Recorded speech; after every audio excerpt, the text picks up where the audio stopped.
അസ്സലാമു അലൈക്കും വറഹ്മത്തുള്ളാഹി വബറകാതുഹു. അൽഹംദുലില്ലാഹി റബ്ബിൽ ആലമീൻ. വസ്സലാത്തു വസ്സലാമു അലാ റസൂലില്ലാഹ് വഅലാ ആലിഹി വഅസ്ഹാബിഹി അജ്മഈൻ. അമ്മാ ബഅദ്.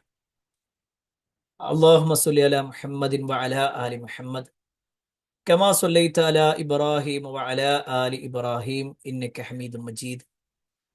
അല്ലാഹുമ്മ ബാരിക് അലാ മുഹമ്മദിൻ വഅലാ ആലി മുഹമ്മദ് കമാ ബാറക്ത അലാ ഇബ്രാഹീം വഅലാ ആലി ഇബ്രാഹീം ഇന്നക ഹമീദും മജീദ്.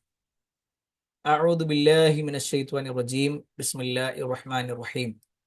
يا أيها الذين آمنوا اتقوا الله حق تقاته ولا تموتن إلا وأنتم مسلمون. പ്രിയപ്പെട്ട സഹോദരങ്ങളെ, സഹോദരിമാരെ, സത്യവിശ്വാസികളെ, അള്ളാഹുവിൻ്റെ വിധിവിലക്കൽ അനുസരിച്ചുകൊണ്ടും പ്രവാചകൻ സല്ലല്ലാഹു അലൈഹി വസല്ലമയുടെ ജീവിതചര്യ പിൻപറ്റിക്കൊണ്ടും ജീവിക്കണമേ എന്ന് ആദ്യമായി എന്നോടും തുടർന്ന് നിങ്ങൾ ഓരോരുത്തരോടും ഉണർത്തുകയാണ്, വസിയ്യത്ത് ചെയ്യുകയാണ്. അള്ളാഹുവിൻ്റെ അപാരമായ അനുഗ്രഹത്താൽ അള്ളാഹുവിൻ്റെ കലാമായ വിശുദ്ധ ഖുർആൻ പഠിക്കുക എന്ന ഉദ്ദേശത്തിലാണ് നമ്മളുള്ളത്.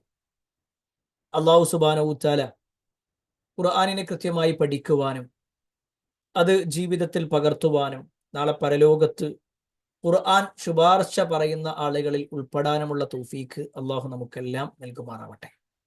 കൂടുതൽ ആമുഖമൊന്നും പറയുന്നില്ല, നമുക്കെല്ലാവർക്കും അറിയാം നമ്മൾ ഏതൊരു ലക്ഷ്യത്തിലാണ് ഈ ഒരു ഇരുത്തം എന്നുള്ളത്. നമ്മൾ കഴിഞ്ഞ 38 ക്ലാസ്സുകളിലൂടെ സൂറത്തുൽ ബഖറയിലെ 69 ആയത്തുകളാണ് പഠിച്ചിട്ടുണ്ടായിരുന്നത്. 69 ആയത്തുകൾ പഠിച്ചു. ഇൻഷാ അല്ലാഹ് ഇന്ന് നമ്മൾ 70, 71, 72 ആയത്തുകളാണ് പഠിക്കാൻ പോകുന്നത്. ഈ ആയത്തുകൾ നമ്മെ സംബന്ധിച്ചിടത്തോളം ഒരുപാട് അറിയാനും മനസ്സിലാക്കാനും ഉള്ളതുണ്ട്. കഴിഞ്ഞ ഭാഗങ്ങളിൽ പഠിച്ച ഭാഗങ്ങൾ തന്നെയാണ് പലതും വരുന്നത്. എങ്കിലും ചില ഭാഗങ്ങൾ, ചില പ്രത്യേകമായ പോയിന്റുകൾ സൂചിപ്പിച്ചുകൊണ്ട് പോകാനാണ് ഉദ്ദേശിക്കുന്നത്. നമുക്ക് സാധാരണ ചെയ്യാറുള്ളത് പോലെ ആദ്യം നമുക്കൊന്ന് ഓതി നോക്കാം. മുമ്പ് കഴിഞ്ഞു പോയ ഭാഗങ്ങളൊന്ന് ഓതിയതിനു ശേഷം ഇന്നത്തെ ഭാഗങ്ങളിലേക്ക് വരാം. അഊദു ബില്ലാഹി മിനശ് ശൈത്വാനിർ റജീം. എല്ലാവരും കൂടെ ഓതാൻ നോക്കുക. പിന്നെ ഒരുപക്ഷെ ഒട്ടുമിക്ക ആളുകളും ഇത് മനഃപ്പാടമാക്കിയിട്ടുണ്ടാകും. എങ്കിലും നമ്മളിങ്ങനെ കൂടെ ഓതുമ്പോൾ കൂടുതൽ കൂടുതൽ നമുക്ക് പ്രതിഫലം നേടാൻ കഴിയും എന്നുള്ളതും നമ്മുടെ മെമ്മറിയിലേക്ക് കൂടുതൽ അത് മനഃപ്പാടമാക്കാൻ സാധ്യത കൂടുതലാണ് എന്നതുകൊണ്ടും കൂടെ തന്നെ ഓതാൻ നോക്കല്ലേ. ബിസ്മില്ലാഹിർ റഹ്മാനിർ റഹീം. ولقد علمتم الذين اعتدوا منكم في السبت فقلنا لهم كونوا قردة خاسئين فجعلناها نكالا لما بين يديها وما خلفها وموعظة للمتقين. وإذ قال موسى لقومه إن الله يأمركم أن تذبحوا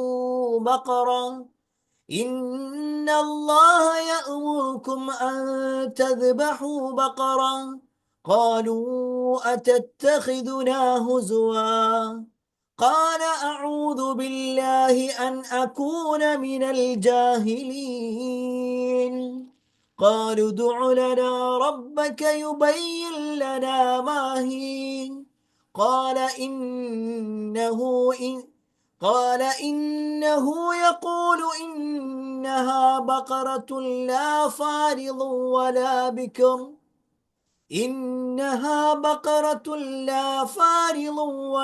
بكر عوان بين ذلك فافعلوا ما تؤمرون.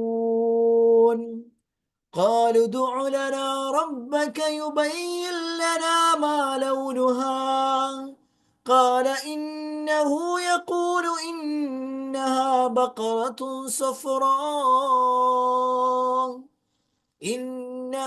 بقرة صفراء فاقع لونها فاقع لونها تسر الناظرين. അൽഹംദുലില്ലാ, നമ്മൾ 69 ആയത്തുകൾ അതിൻ്റെ അർത്ഥത്തോടെ ആശയം മനസ്സിലാക്കി മനഃപ്പാഠമാക്കി. ഇൻഷാ അല്ലാഹ് ഇന്ന് നമ്മൾ 70, 71, 72 ഈ 3 ആയത്തുകളുമായി ബന്ധപ്പെട്ടുകൊണ്ടാണ് പഠിക്കാൻ ഉദ്ദേശിക്കുന്നത്. അതിൽ 70, 71, 72 ഈ ഒരു വാചകങ്ങളിൽ എന്താണ് അതിൻ്റെ വിശദീകരണം എന്ന് പറയുന്നതിന് മുമ്പ് സാധാരണ നമ്മൾ ചെയ്യാറുള്ള പോലെ ഒന്നും കൂടി ഇന്ന് എടുക്കാനുള്ള ഭാഗം ഒന്ന് വായിക്കാം, പിന്നെ അതിൻ്റെ ഓരോ ഭാഗങ്ങൾ കൂടി ഒന്ന് വിശദീകരിക്കാം. എല്ലാവരും ശ്രദ്ധിക്കാം. قالوا ادع لنا ربك يبين لنا ما هي. നേരത്തെ ഇതിന് മുമ്പ് നമ്മൾ പഠിച്ചിട്ടുണ്ട്, ഇതേ വാചകം പഠിച്ചിട്ടുണ്ട്, ഇതേ വാക്ക് തന്നെ പഠിച്ചിട്ടുണ്ട്. قالوا ادع لنا ربك يبين لنا ما هي إن البقرة تشابه علينا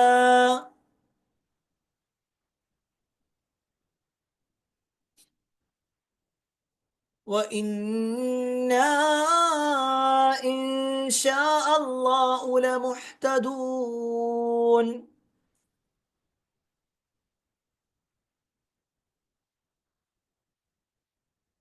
قال إنه يقول إنها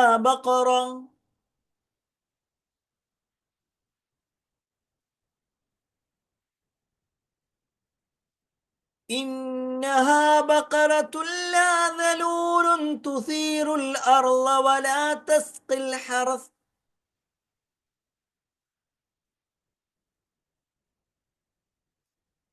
إنها بقرة لا ذلول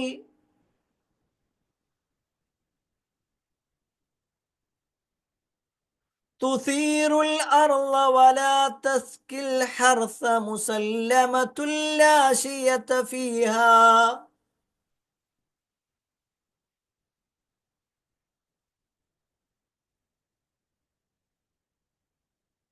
قالوا الآن جئت بالحق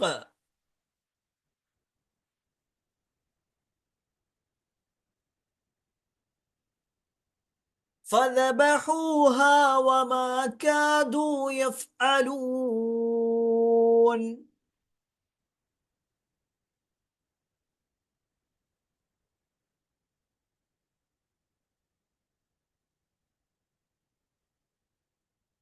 وإذ قتلتم نفسا فادارأتم فيها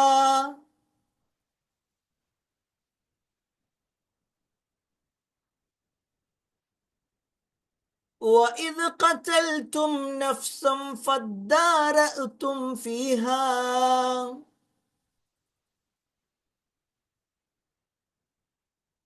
والله مخرج ما كنتم تكتمون.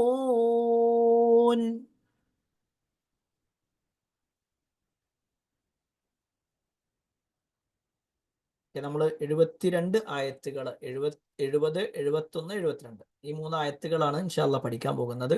പലതും നമ്മൾ പഠിച്ച ഭാഗങ്ങൾ തന്നെയാണ്, ചില ഭാഗങ്ങൾ മാത്രമാണ് നമുക്ക് ചെറിയൊരു വിശദീകരണത്തിന്റെ ആവശ്യമുള്ളൂ. ഇപ്പൊ എന്താണ് ഈ ആയത്തുകളിൽ ഉള്ളത് നമുക്കൊന്ന് പറയാം. ആദ്യം നമുക്ക് ഒന്നും കൂടി ഓതാം. قالوا ادع لنا ربك ഉദ്ഉ ഇതിനു മുമ്പ് നമ്മൾ പഠിച്ചതാണ്. قالوا ادع لنا ربك يبين لنا ما هي. മാ ഹിയ എന്നാണ് ശരിക്ക്, പക്ഷെ നിർത്തുമ്പോൾ മാഹി എന്ന് പറഞ്ഞിട്ടാണ് നിർത്താം. മാഹി. ഇനി കൂട്ടി ഓതാണെങ്കിലോ യുബയ്യിൻ ലനാ മാ ഹിയ ഇന്നൽ ബഖറ തശാബഹ. അപ്പൊ മാഹിയ എന്ന് തന്നെ പറയും. ഓക്കെ, ഇവിടെ ഒന്നുകൂടി. قالوا ادع لنا ربك يبين لنا ما هي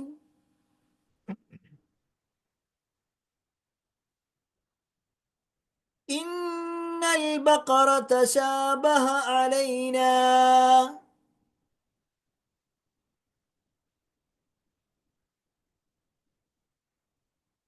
وإنا إن شاء الله لمهتدون.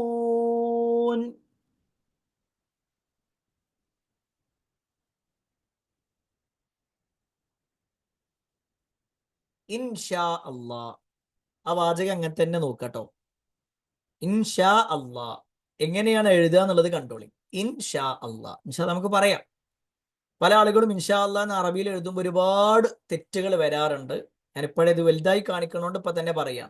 ഇൻഷാ അല്ലാ എന്നുണ്ട് ഇൻ എന്നുള്ളത് ഒരു വാക്കാണ്, ഷാ എന്നുള്ളത് മറ്റൊരു വാക്കാണ്, അല്ലാ എന്നുള്ളത് മറ്റൊരു വാക്കാണ്. ഇൻ ഷാ അല്ലാ, അല്ലാതെ എല്ലാം കൂടി കൂട്ടിയിട്ടല്ല എഴുതണ്ടേ. ചില ആൾക്കാർ അങ്ങനെ എഴുതാറുണ്ട്. അറബിയിൽ എഴുതുമ്പോൾ നമ്മൾ ശ്രദ്ധിക്കണം. ഇൻ ഷാ അല്ലാ, ഇൻ ഷാ അല്ലാ അതാണ് എഴുതുക. അല്ല ഇൻഷാ അല്ലാ എന്നുള്ള ഒറ്റ വാക്കല്ല എഴുതുക. ഓക്കെ, അപ്പൊ എന്താണ് ഈ ആയത്തിലുള്ളത്? ഇപ്പൊ നമ്മളിപ്പോ പറഞ്ഞുകൊണ്ടിരിക്കുന്നത് ബനു ഇസ്രായേലരായ ആളുകളുമായി ബന്ധപ്പെട്ടുകൊണ്ടാണ്. ആ ബനു ഇസ്രായേലരായ ആളുകളോട് അള്ളാഹു പറഞ്ഞ കുറേ കാര്യങ്ങൾ, അവർക്ക് അള്ളാഹു നൽകിയ ഒരുപാട് അനുഗ്രഹങ്ങൾ നമ്മൾ പറഞ്ഞു. അതോടൊപ്പം തന്നെ അള്ളാഹു സുബ്ഹാനഹു വ തആല ചില കാര്യങ്ങൾ അവരോട് പറഞ്ഞതുമായി ബന്ധപ്പെട്ടുകൊണ്ടാണ്. പലതും എന്താണോ പറയുന്നത് അതിന് നേരെ വിപരീതമാണ് അവർ ചെയ്തുകൊണ്ടിരിക്കുന്നത്. അതിൽ ഏറ്റവും അവസാനത്തിൽ നമ്മളിപ്പോൾ പഠിച്ചുകൊണ്ടിരുന്ന ഭാഗത്ത് ഉള്ളത് എന്താന്ന് വെച്ചാൽ അള്ളാഹു സുബ്ഹാനഹു വ തആല അവരോട് പറഞ്ഞു, നിങ്ങൾ ഒരു പശുവിനെ അറുക്കണം എന്ന് പറഞ്ഞു. എന്താണ് ആ അറവിന്റെ കാരണം എന്നുള്ളത് നമ്മൾ പറഞ്ഞിരുന്നു. അവരുടെ കൂട്ടത്തിലെ ധനികനായ ഒരാളെ അയാളുടെ കുടുംബത്തിൽപ്പെട്ട ഒരാൾ എന്ത് ചെയ്തു? അയാളെ കൊലപ്പെടുത്തി, ഈ ധനികനെ കൊലപ്പെടുത്തി. എന്നിട്ട് ഈ ഒരു ഡെഡ് ബോഡി ഒരു ജനങ്ങൾ പോകുന്ന ഭാഗത്ത് ഇടുകയും പിന്നെ ആളുകൾക്കിടയിൽ ഒരു ചർച്ചയാകുകയും ചെയ്തു. ആരാണ് കൊന്നത്, ആരാണ് കൊന്നത് എന്നറിയും. അപ്പൊ കൊന്നത് അറിയണമെങ്കിൽ സ്വാഭാവികമായിട്ടും ആ കൊല്ലപ്പെട്ടവൻ തന്നെ വന്ന് പറയണം, അല്ലാതെ ആർക്കും അറിയില്ല. അല്ലെങ്കിൽ കൊന്നവൻ പറയണം ഞാനാ കൊന്നത്. അപ്പൊ ഇത് രണ്ടും ഇല്ലാത്തതുകൊണ്ട് ഇതിപ്പോ എങ്ങനെയാണ് അറിയാൻ പറ്റുക എന്നുള്ള നിലക്ക് അവര് വന്നിട്ട് മൂസാ നബി അലൈഹി ഇസ്ലാമിനോട് പറയാണ്, മൂസ, ഞങ്ങളെ കൂട്ടത്തിൽ ഇങ്ങനെ ഒരാൾ മരണപ്പെട്ടിട്ടുണ്ട്, കൊല്ലപ്പെട്ടിട്ടുണ്ട്, ആരാണ് കൊലയാളി എന്നുള്ളത് ഞങ്ങൾക്കൊന്ന് പറഞ്ഞാട്ടെ. ഉടനെ മൂസാ നബി അലൈഹി ഇസ്ലാം അവരോട് പറഞ്ഞു, നിങ്ങളൊരു പശുവിനെ പശുവിനെ എന്ത് ചെയ്യണം? അറുക്കണം എന്ന് പറയും. ഒരു പശുവിനെ നിങ്ങൾ അറുക്കണം എന്ന് പറയും. അപ്പൊ അവര് പറയും, നിങ്ങളെന്താ നമ്മളെ കളി വെക്കുകയാണോ? നമ്മൾ പറഞ്ഞ എന്താണ്? ഒരു കൊലയാളി ഉണ്ട് നമ്മുടെ കൂട്ടത്തിൽ, ആ കൊലയാളിയെ കാണിച്ചു തരാനാ പറഞ്ഞത്. പക്ഷേ മൂസാ നബി ആവട്ടെ പറയണത് എന്താണ്? ഒരു പശുവിനെ അറുക്കണം എന്നാണ് പറയുന്നത്. എന്തിനാണ് അറുക്കണത് എന്നുള്ളതും പറഞ്ഞു. പശുവിനെ അറുത്തിട്ട് ആ പശുവിന്റെ ശരീരത്തിലുള്ള ഒരു ഭാഗം കൊണ്ട് ഈ മയ്യത്തിനെ അടിക്കണം എന്നുള്ളതാണ്. അപ്പൊ ചില അത്ഭുതങ്ങൾ കാണും. എന്താണ് ആ അത്ഭുതം എന്നുള്ളത് നമുക്ക് പറയാം. ഏതായിരുന്നാലും ആ ആളുകളോട് മൂസാ നബി അലൈഹി സ്വലാം പറയാണ്, നിങ്ങളൊരു പശുവിനെ അറുക്കണം എന്ന് പറഞ്ഞു. ഉടനെ അവർ ചോദിക്കാണ്, എങ്ങനത്തെ പശുവിനെയാണ് അറുക്കണ്ടേ? ഒരിക്കൽ പശുവിനെ അറുക്കണം എന്ന് പറയുമ്പോൾ വേണ്ട അറുത്താൽ മതി. പക്ഷെ അവരെന്ത് ചെയ്തു? അവർ പറഞ്ഞു, അല്ല അതിപ്പോ എങ്ങനത്തെ പശു ആയിരിക്കണം? അതായത് നല്ല പ്രായമുള്ളതാണോ, പ്രായം കുറവുള്ളതാണോ, അതിന്റെ വയസ്സ് എത്ര, ഇങ്ങനെ ഉള്ള ഓരോ ചോദ്യങ്ങൾ. അപ്പൊ അള്ളാഹു സുബ്ഹാനഹു വ തആല അവരോട് പറഞ്ഞു, നിങ്ങൾ വല്ലാതെ എന്ത് ചെയ്യണ്ട, നല്ല വാർദ്ധക്യമുള്ള അല്ലെങ്കിൽ പ്രായക്കൂടുതലുള്ള പശു ആവണ്ട, പറ്റ കുറവുള്ളതും ആവണ്ട. ലാ ഫാരിദും വലാ ബിക്കുറുൻ അവാനു ബൈന ദാലിക്, അതിന്റെ രണ്ടിന്റെ ഇടയിലുള്ളതാ വേണ്ടത്. അപ്പൊ ഒരിക്കൽ നീ ഇതാ ഇന്ന് അങ്ങനത്തെ ഒന്നിനെ അർത്ഥം മതി. അപ്പൊ അവർ അടുത്ത ചോദ്യം, അല്ല അങ്ങനെയാണെങ്കിൽ ഈ പശുവിനെ അറക്കണം എന്ന് പറഞ്ഞാലോ, ആ പശുവിന്റെ കളർ ഇപ്പൊ എന്തായിരിക്കും? കളർ എന്താ? അപ്പൊ മൂസാ നബി അലൈഹി സ്വലാം അള്ളഹാനോട് വീണ്ടും ചോദിച്ചു. അപ്പൊ അവരോട് പറഞ്ഞു, ബക്കറത്തുൻ സഫ്രാ, ഒരു മഞ്ഞ നിറത്തിലുള്ള പശുവാണ്. അതെങ്ങനെയാന്ന് വെച്ചാൽ എല്ലാവർക്കും ഇങ്ങനെ ആ കണ്ണിങ്ങനെ കണ്ടുപിടിക്കുന്ന രൂപത്തിലുള്ള, നോക്കിയാൽ ഇമ്പമുണ്ടാകുന്ന രൂപത്തിലുള്ള, യാതൊരു അടയാളവുമില്ലാത്ത പശുവായിരിക്കണം. ഓരോട് അറക്കാൻ പറഞ്ഞപ്പോൾ അറുത്താൽ മതിയായിരുന്നു. പക്ഷെ അവരെന്ത് ചെയ്തു? ആദ്യം അതിന്റെ പ്രായം നോക്കി, പിന്നെ ചോദിച്ചു അതിന്റെ നിറം എന്താന്ന് ചോദിച്ചു. വീണ്ടും അവരുടെ അടുത്ത ചോദ്യം, കാലു, അവര് പറഞ്ഞു. ആര്? ബനു ഇസ്രായേലരായ ആളുകൾ പറയാണ്, ഉദ്ഉ ലനാ റബ്ബക്, മൂസാ നീ നിന്റെ റബ്ബിനോടൊന്ന് പ്രാർത്ഥിക്ക്.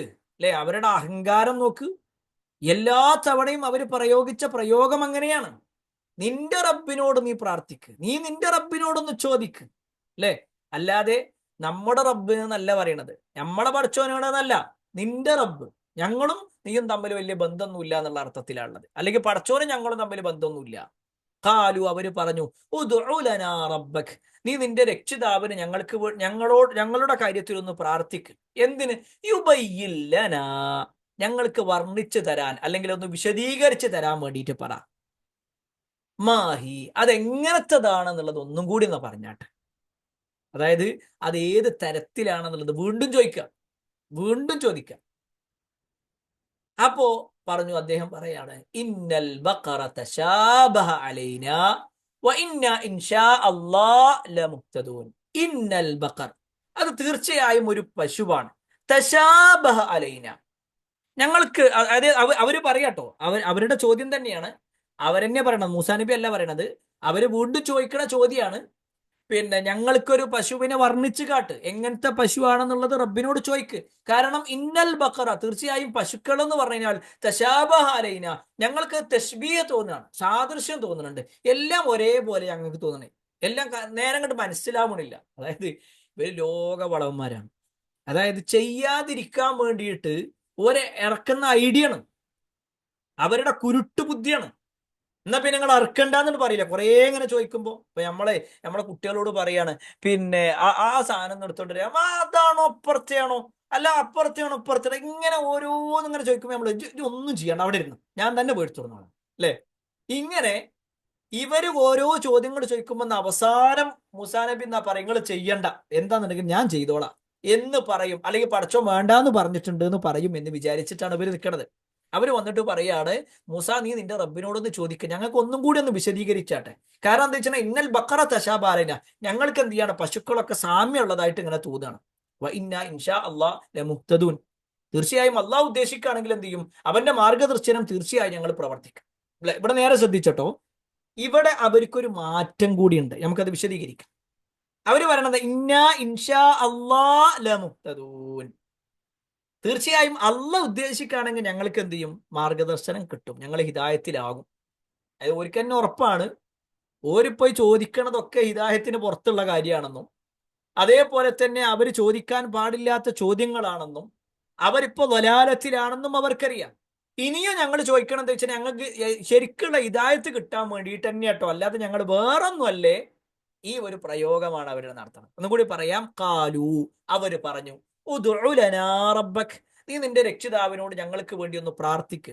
യുബയ്യിൻ ലനാ, ഞങ്ങൾക്ക് വിവരിച്ചു തരാൻ, മാഹി, അത് എങ്ങനത്തെ പശുവാണ്, ഏത് തരമാണെന്ന് ഞങ്ങൾക്കൊന്ന് വ്യക്തമാക്കി തരാൻ വേണ്ടി നീ നിന്റെ രക്ഷിതാവിനോട് പ്രാർത്ഥിക്ക്. കാരണം ഇന്നൽ ബഖറ, തീർച്ചയായും പശുക്കൾ, അല്ലെങ്കിൽ പശു, ഞങ്ങൾ നോക്കുന്ന പശു, തശാബഹ അലൈന, ഞങ്ങൾക്ക് അതിങ്ങനെ ഒരേപോലെയായിട്ട് തോന്നുന്നുണ്ട്, സാദൃശ്യമുള്ളതായിട്ട് ഞങ്ങൾക്ക് തോന്നുന്നുണ്ട്. വ ഇന്നാ ഇൻഷാ അല്ലാഹ്, തീർച്ചയായും അള്ളാഹു ഉദ്ദേശിച്ചാൽ ലമുഹ്തദൂൻ, ഞങ്ങൾ മാർഗദർശനം നേടുന്നവരായിരിക്കും, ഞങ്ങൾ മാർഗദർശനത്തിലാകുകയും ചെയ്യും. ഇതാണ് അവര് പറഞ്ഞ വാചകം. ഇതാണ് 70-ാമത്തെ ആയത്ത്. ഇനി എന്താണ് ഈ ആയത്തിന്റെ വിശദീകരണം? അവിടെ ആദ്യം അവര് പറഞ്ഞ വാചകമുണ്ട്, ഇന്നൽ ബഖറ തശാബഹ അലൈന, തീർച്ചയായും പശുക്കൾ ഞങ്ങൾക്ക് പരസ്പരം സാദൃശ്യമുള്ളതായിട്ട് തോന്നുന്നുണ്ട്. ഇത് എന്തുകൊണ്ടാണ് അവര് പറഞ്ഞത് എന്നറിയോ? ഒന്ന്, അവരിങ്ങനെ നോക്കുമ്പോ ഏതെങ്കിലും ഒരു പശുവിനെ കാണും. അപ്പൊ അവരിങ്ങനെ നോക്കുമ്പോ ഇതെന്താണ്, അല്ല ഇതേ, പിന്നെ ഇത് വാർദ്ധക്യമുള്ളതാണ്, അതായത് പ്രായം കൂടുതലുള്ളതാണ്. അപ്പൊ നോക്കുമ്പോ മറ്റേതും പ്രായമുള്ളത്, അല്ലെങ്കിൽ ഇപ്പുറത്ത് നോക്കുമ്പോൾ അത് പറ്റ പ്രായം കുറഞ്ഞത്. ഇങ്ങനെ അവർക്ക് അത് എന്ത് ചെയ്യാണ്, ഒന്നുകിൽ അവർക്ക് കൃത്യമാവാതിരിക്കലാണ്, അതല്ലെങ്കിൽ ഒരേ സമയം തന്നെ അവർക്ക് ഒന്നിലധികം എന്ത് ചെയ്യാണ് തോന്നുക, ഇതായിരിക്കും അതായിരിക്കും. അങ്ങനെ അവർക്ക് എന്ത് ചെയ്യാണ്, പരസ്പരം സാദൃശ്യമുള്ളതായിട്ട്, ഇതിൽ ഏതാ പറക്കേണ്ടത്, ഇത് കുറേ ഉണ്ടല്ലോ, ഇതിലിപ്പോ ഏതറക്കണം, ഒന്നുകൂടി നമുക്ക് ക്ലിയർ ആകുകയാണെങ്കിൽ ശരിക്കും എന്താ വെച്ച് കഴിഞ്ഞാല്, അവരോട് പശുവിനെ അറക്കാൻ പറഞ്ഞപ്പോ അപ്പൊ ഒരു പശുവിനെ കുറിച്ചിട്ട് അറുത്താൽ മതി, അവരോട് അറക്കാൻ പറഞ്ഞ അപ്പണ് ചെയ്യാം. പക്ഷെ ഓരെന്ത് ചെയ്തു, ഒന്നുകൂടി കുടുസാക്കുന്ന ഒരവസ്ഥ അവർക്ക് ഉണ്ടായത്. അതിന്റെ പിന്നെ വയസ്സ് എത്രയായിരിക്കും എന്ന് ചോദിച്ചപ്പോൾ പറഞ്ഞു, നല്ല പ്രായമുള്ളത് വേണ്ട, പറ്റ ചെറുതും വേണ്ട. അപ്പൊ പിന്നെ അത് അന്വേഷിച്ചടക്കണം. അപ്പൊ എന്നാ പിന്നെ അങ്ങനത്തെ കിട്ടിക്കഴിഞ്ഞാൽ എന്നാ വേഗം അതിമ പിടിച്ച് അറുക്കല്ലേ വേണ്ടേ, അതാണല്ലോ ശരിക്കും ചെയ്യണ്ടേ.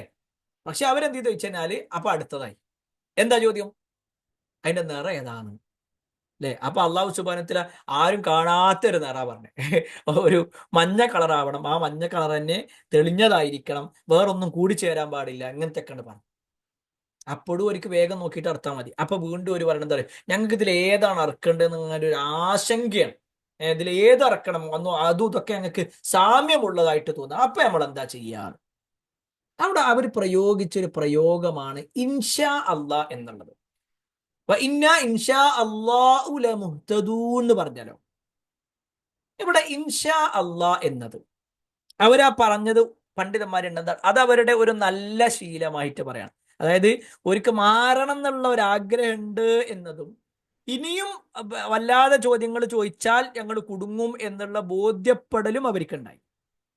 അപ്പൊ അതുകൊണ്ട് തന്നെ അവരെന്ത് ചെയ്യാണ്, ചില ചോദ്യങ്ങൾ പറയാം. അതായത് ഇൻഷാ അള്ളാ എന്ന് പറയുമ്പോൾ അവിടെ ഒരു സൂചന ഉണ്ട്, അള്ളാഹു ഉദ്ദേശിച്ചാൽ എന്ന പ്രയോഗം. ഇവിടെ എന്താണ് ഇൻഷാ അള്ളാ? നമ്മൾ പൊതുവെ പറയാറുള്ള ഒരു പദമാണ് ഇൻഷാ അള്ളാ. നേരെ ശ്രദ്ധിക്കണം കേട്ടോ, നേരെ ശ്രദ്ധിക്കണേ. നമ്മളെല്ലാവരും പറയും, എന്ത് കാര്യം പറയുമ്പോൾ നമ്മൾ പറയും ഇൻഷാ അള്ളാ എന്നുള്ളത്. എന്താണ് ഇൻഷാ അള്ളാ? ഒരു പക്ഷേ നമ്മൾ മലയാളികളാണെങ്കിൽ പോലും നമുക്ക് പോലും സുപരിചിതമായ ഒരു പദമാണ് ഇൻഷാ അള്ളാ. സാധാരണക്കാര് പോലും നിരന്തരമായി പറയുന്നതാണ്. അവിടെ എങ്ങനെയാണ് ഇൻഷാ അള്ളാ എന്ന് എഴുതുന്നതിനെ കുറിച്ച് ഞാൻ അവിടെ കാണിച്ചിട്ടുണ്ട്. ഇൻഷാ അള്ളാ എന്ന് എഴുതുമ്പോൾ ഇൻ ഷാ അള്ളാ അങ്ങനെയാണ് എഴുതേണ്ടത്. ഇൻ ഷാ അള്ളാ വേറെ വേറെ തന്നെ എഴുതണം അറബിയിൽ എഴുതുമ്പോൾ, അല്ലാതെ കൂട്ടിയിട്ടല്ല എഴുതണ്ടേ. ഇവിടെ എന്താണ് ഇൻഷാ അള്ളാ എന്ന വാക്കിന്റെ അർത്ഥം? എപ്പോഴാണ് ഒരാൾ ഇൻഷാ അള്ളാ പറയേണ്ടത്? ഏത് കാര്യത്തിന് ഇൻഷാ അള്ളാ പറയാൻ പറ്റൂല? ഇങ്ങനത്തെ കുറച്ച് കാര്യങ്ങളുണ്ട്. നല്ല ശ്രദ്ധിക്കണം കേട്ടോ, നല്ല ശ്രദ്ധിക്കണം. ഇൻഷാ അള്ളാ, ഇൻഷാ ഷാ എന്ന് പറഞ്ഞാൽ ഉദ്ദേശിച്ചു എന്നാ. ഇൻഷാ അള്ളാ, അള്ളാഹു ഉദ്ദേശിച്ചാൽ. ഇതാണ് ഇൻഷാ അള്ളാ എന്ന വാക്കിന്റെ അർത്ഥം. ഇൻഷാ അള്ളാ എന്നാണ്, പക്ഷെ പറയുമ്പോൾ ഇൻഷാ അള്ളാ എന്നാ പറയാം. ഇൻഷാ അള്ളാ, അള്ളാഹു ഉദ്ദേശിച്ചാൽ. എപ്പോഴാണ് ഇത് പറയേണ്ടത്? നമ്മളൊരു കാര്യം തീരുമാനിച്ചു, നമ്മളൊരു കാര്യം തീരുമാനിച്ചതിന് ശേഷം മാത്രമേ ഇൻഷാ അള്ളാ പറയാൻ പാടുള്ളൂ. ഒന്നാമത്തത്, ഭാവി കാര്യങ്ങളുമായി ബന്ധപ്പെട്ടുകൊണ്ടാണ് ഇൻഷാ അള്ളാ പറയേണ്ടത്. ഭാവിയുമായി ബന്ധപ്പെട്ടിട്ടാ പറയേണ്ടത്. ഭാവി കാര്യങ്ങളെ കുറിച്ച് പറയുമ്പോഴാണ് ഇൻഷാ അള്ളാ പറയാം. അള്ളാഹു സുബ്ഹാനഹു വ തആല പറയാണ്, വലാ തഖൂലന്ന ലിശൈഇൻ ഇന്നി ഫാഇലുൻ ദാലിക ഗദാ ഇല്ലാ അൻ യശാ അല്ലാഹ്. സൂറത്തുൽ കഹ്ഫിലുള്ള 23, 24 ആയത്തുകളാണ്. സൂറത്തുൽ കഹ്ഫ് അവതരിക്കാനുള്ള കാരണം പോലും അതാണ്.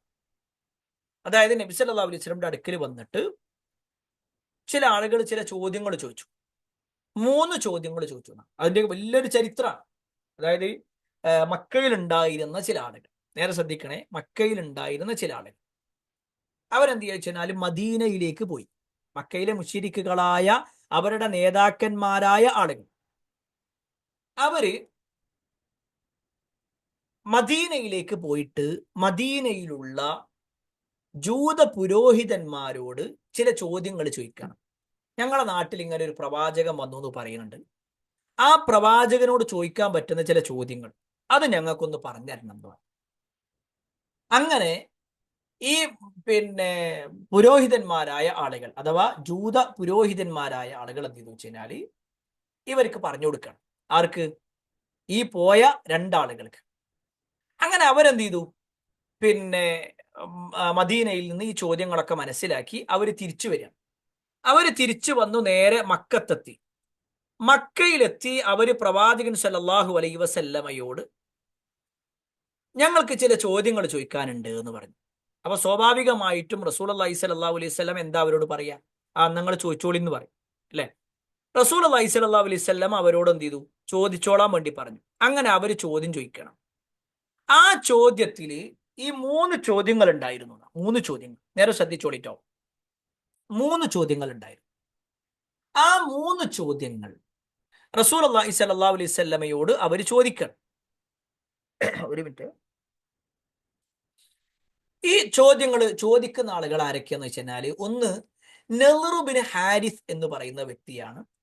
മറ്റൊന്ന് ഉഖ്ബത്തുബ്നു അബീ മുഅയ്ത്ത് എന്ന് പറയുന്ന ആളാണ്. നളർ ഇബ്നു ഹാരിസ് എന്ന് പറഞ്ഞു കഴിഞ്ഞാൽ മക്കയിലെ ഒരു കവിയാണ്. കവി എന്ന് മാത്രമല്ല, ഈ രാക്കഥകൾ പറയുന്ന ഒരാൾ.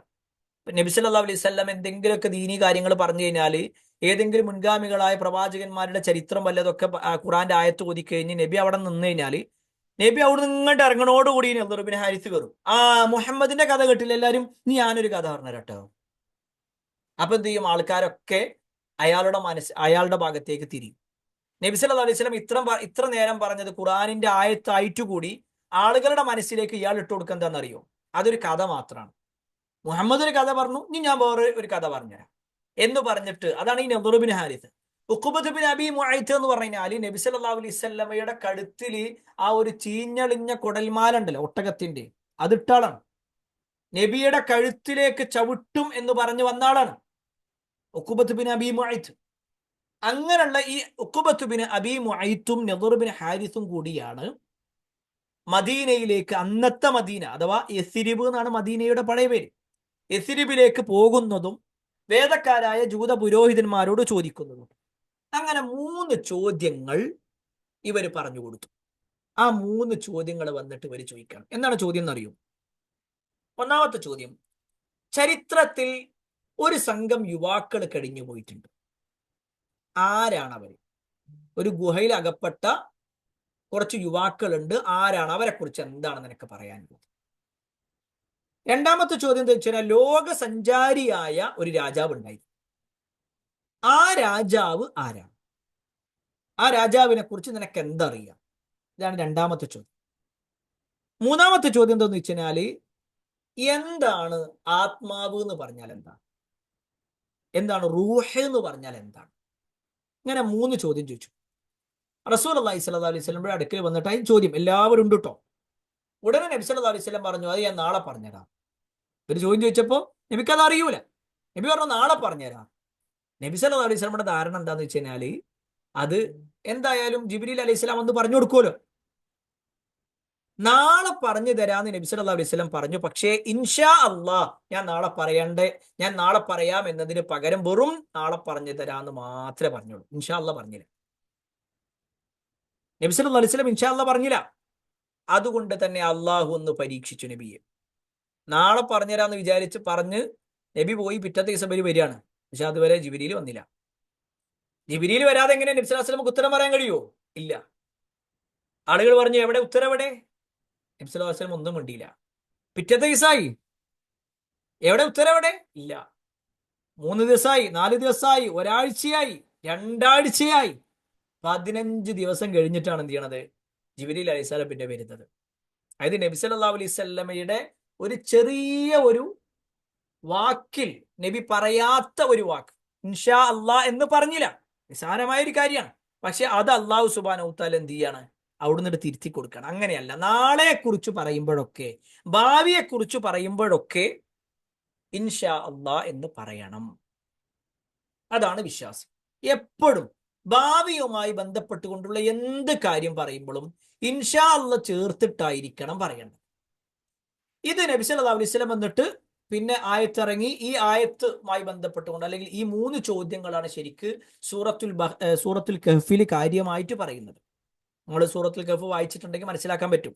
അതിൽ ദുൽഖർനൈനിനെ കുറിച്ച് പറയുന്നുണ്ട്, അസ്ഹാബുൽ കഹ്ഫിനെ കുറിച്ച് പറയുന്നുണ്ട്. അതുപോലെ തന്നെ എന്താണ് റൂഹ് എന്ന ചോദ്യത്തിനുള്ള മറുപടിയും അല്ലാഹു സുബ്ഹാനഹു വ തആല ആ സൂറത്തുൽ കഹ്ഫിൽ പറയുന്നുണ്ട്. ഏതായിരുന്നാലും ഈ ഒരു ആയത്ത് നബി സല്ലല്ലാഹു അലൈഹി വസല്ലമയെ ഗുണദോഷിച്ചു കൊണ്ട് ഇറങ്ങിയ ആയത്താണെങ്കിൽ ഇത് നമുക്ക് എല്ലാവർക്കും ബാധകമാണ്. നേരെ ശ്രദ്ധിച്ചോളി, എല്ലാവർക്കും ബാധകം. നാളനെ കുറിച്ചൊരു കാര്യം പറയുമ്പോൾ ഇൻഷാ അള്ളാന്ന് പറയാം. അത് പറയുമ്പോൾ ആദ്യം നമ്മൾ അത് റെഡി ആയിട്ടുണ്ടാവണം. ഇപ്പൊ നാളെ ഒരു പരിപാടി, നിങ്ങൾ വരുമോ? ഇൻഷാ അള്ളാ. അയാൾ അങ്ങനെ പോയി. നമ്മളെ കുട്ടി ചോദിക്കുകയാണ്, അല്ല നിങ്ങൾ പോകണ്ടോ? ഞാനൊന്നും പോകണില്ല, ഓര് പോകാൻ വേണ്ടിയിട്ട് ഞാൻ വെറുതെ പറഞ്ഞതാ. അങ്ങനെ പറയാൻ പറ്റില്ല. അത് കളവാണ്, തെറ്റാണ്. അങ്ങനെ പറയാൻ പാടില്ല. മറിച്ച് നമ്മൾ ഒരു കാര്യം, ഇപ്പൊ നാളെ നിങ്ങൾ വരുമോ എന്ന് ചോദിച്ചു, നമ്മൾ പറയാണ് ഇൻഷാ അള്ളാ ഞാൻ പരമാവധി വരാൻ നോക്കാം. നമ്മളെ മനസ്സിലുണ്ട് ചാൻസ് കിട്ടിയാൽ പോകണമെന്നുണ്ട്. പക്ഷേ നാളെ വേറെ എന്തെങ്കിലും തടസ്സം വരികയാണോ, അപ്പൊ ഞാൻ വരില്ല. അതങ്ങനെ തന്നെ പറയണം. അതങ്ങനെ തന്നെ അവരെ ബോധ്യപ്പെടുത്തണം. അവിടെയാണ് ഇൻഷാ അല്ലാ ഞാൻ റെഡിയാണ്. ഇനി എൻ്റെ സാഹചര്യം, അള്ളാഹു സുബ്ഹാനഹു വതആല എൻ്റെ കാര്യത്തിൽ എന്താണ് അള്ളാഹുവിൻ്റെ ഖദറിൽ രേഖപ്പെടുത്തിയിട്ടുള്ളത്, അതനുസരിച്ച് കൊണ്ടേ ഉണ്ടാവും.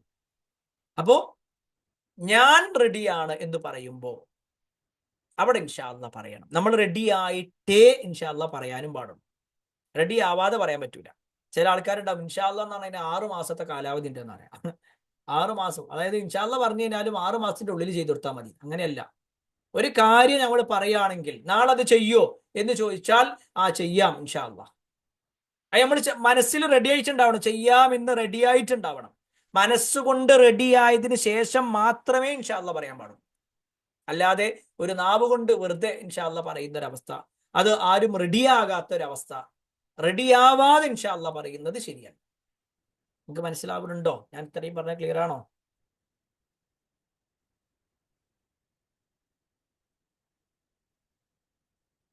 ഓക്കെ അല്ലേ? ഓക്കെ. അപ്പൊ അവിടെ അള്ളാഹു ഉദ്ദേശിച്ചാൽ എന്ന് നമ്മൾ പറയുമ്പോൾ നമ്മൾ ഉദ്ദേശിച്ചിട്ടുണ്ട്. ഇനി അള്ളാഹിന്റെ ഖദറിലേക്ക് ഞാൻ വിടുകയാണ്.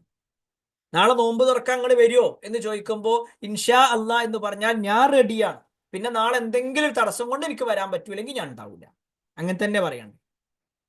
നാളെ വരികയാണെങ്കിൽ ഞാൻ എന്തായാലും വരും അങ്ങനെ പറയാനും പാടില്ല. എന്തായാലും വരും എന്നും പറയാൻ പാടില്ല. ഇൻഷാ അല്ലാ ഞാൻ എന്തായാലും വരും അങ്ങനെ പറയാം. ഇൻഷാ അല്ലാ ഞാൻ എന്തായാലും വരും, അല്ലെങ്കിൽ ഞാൻ എന്തായാലും വരും ഇൻഷാ അല്ലാ പറയാം. അവിടെ ഇൻഷാ അല്ലാ അങ്ങനെയാ പറയണ്ടേ. ആദ്യം നമ്മൾ തീരുമാനിക്കുക, എന്നിട്ട് ഇൻഷാ അല്ലാ പറയും. നമ്മൾ തീരുമാനിക്കാതെ നമ്മൾ ഓപ്പോസിറ്റ് ചിന്തിക്കുക, എന്നിട്ട് വെറുതെ ഇൻഷാ അല്ലാ പറയാ, അത് പറയാൻ പാടില്ല. ആ കാര്യം നമ്മൾ ശ്രദ്ധിക്കണം. ഇനി അവിടെ ഒരാൾ ഇൻഷാ അല്ലാ പറഞ്ഞിട്ടില്ലെങ്കിൽ അത് പ്രവാചകന്മാർക്ക് പോലും പരീക്ഷണം. അവിടെയാണ് നമ്മൾ മുഹമ്മദ് നബി സല്ലല്ലാഹു അലൈഹി വസല്ലമയുടെ ഒരു ചരിത്രം പറഞ്ഞത്. 3 ചോദ്യങ്ങൾ ചോദിച്ചപ്പോ ഞാൻ നാളെ പറഞ്ഞുതരാന്ന് പറഞ്ഞു. ഇൻഷാ അല്ലാ പറഞ്ഞില്ല. അപ്പൊ അള്ളാഹു എന്ത് ചെയ്തു? ഒരു പരീക്ഷണം നടത്തി. 15 ദിവസം കഴിഞ്ഞിട്ടാ പിന്നെ എന്ത് ചെയ്തത്? ഉത്തരം പറയാൻ പറ്റിയത്. ഇനി അത് മുഹമ്മദ് നബിയുടെ കാര്യത്തിൽ മാത്രമല്ല, സുലൈമാൻ നബി അലൈഹി ഇസ്ലാമിന്റെ ഒരു ചരിത്രമുണ്ട്. ഏറെ ശ്രദ്ധിച്ചോളിട്ടോ. ഹദീസ് സ്വഹീഹാണ്, ഇമാം ബുഖാരി ഉദ്ധരിക്കുന്ന ഹദീസാണ്. ദാവൂദ് നബി അലൈഹി ഇസ്ലാമിയുടെ മകനായ സുലൈമാൻ നബി അലൈഹി ഇസ്ലാം പറയാണ്,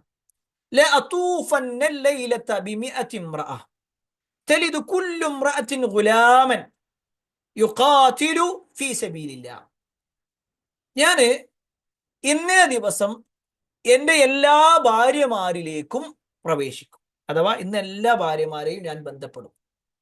അദ്ദേഹത്തിന് 100 ഭാര്യമാരുണ്ടായിരുന്നു എന്നും, അതല്ല 90 ഭാര്യമാരാണെന്നും, അതല്ല 70 ഭാര്യമാരാണോ എന്നൊക്കെ പറയുന്നു.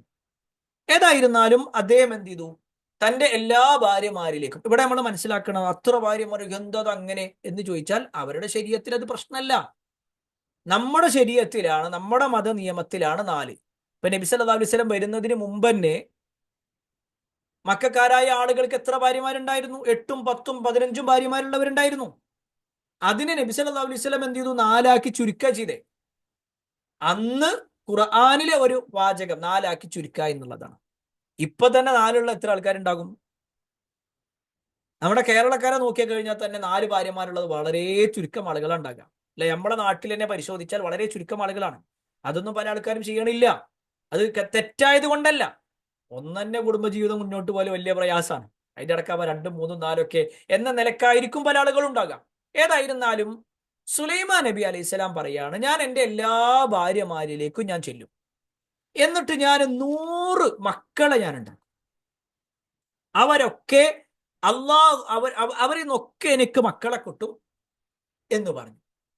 അതായത് ഞാൻ ഇന്ന് ഭാര്യമാരുടെ അടുത്തേക്ക് പോവുകയും ചെയ്യും, അവരുമായിട്ട് ശാരീരിക ബന്ധത്തിൽ ഏർപ്പെടുകയും ചെയ്യും, അവരിലൂടെ ഒക്കെ എനിക്ക് മക്കളും ഉണ്ടാവുന്നു. അപ്പൊ അദ്ദേഹത്തിന്റെ അടുക്കൽ ഉണ്ടായിരുന്ന ഒരാൾ പറഞ്ഞു, കുൽ ഇൻഷാ അല്ലാഹ്, ഇൻഷാ അല്ലാഹ് എന്ന് പറ എന്ന് പറഞ്ഞു. പക്ഷേ ഫലം യഖുൽ, അദ്ദേഹം പറഞ്ഞില്ല. വനസി, അദ്ദേഹം മറന്നുപോയി. അത് മറന്നുപോയി. അങ്ങനെ അദ്ദേഹം ഫഅത്വാഫ ബിഹിന്ന, അവരോടൊക്കെ അദ്ദേഹം സമീപിച്ചു. വലം തലിദ് മിൻഹുന്ന ഇല്ല ഇംറഅതൻ, ഒരു സ്ത്രീ അല്ലാതെ വേറെ, ഒരു ഭാര്യ അല്ലാതെ വേറെ ആരും അതിൽ അദ്ദേഹത്തിന് ഒരു കുട്ടിനെ കിട്ടിയില്ല.